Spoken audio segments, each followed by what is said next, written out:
Prej rreth 8 muajsh po punohet në disa zona të qytetit dhe fshatra për zbatimin e projektit për përmirësimin e furnizimit me ujë të pijshëm. Punimet për shtrimin e tubacioneve nisin nga stacioni qendror i pumpimit të ujësjellësit në Dobraqëri dhe shtrin në disa zona periferike të qytetit, ndërkohë prej ditësh po punohet në zonën e fermentimit. Për rreth 2 javësh po punohet në zonën e fermentimit për shtrirjen e rrjetit të ri të ujësjellësit. Ky investim, i cili ka nisur prej disa muajsh, ka përfshirë edhe këtë zonë, e cila prej më shumë se 30 vitesh vuan për ujin e pijshëm.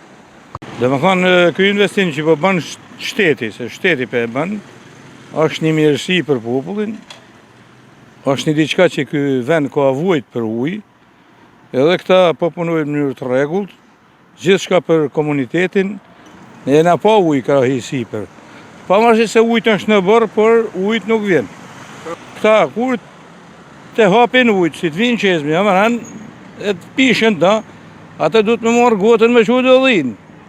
Ujt e pishën me ble në përduqane, se s'përdorët kjo ujtë, se zona e fermentimit kuptohet se është zonë acidësh e gjanash, e ke parasysh dhe nuk detyrohem me ble.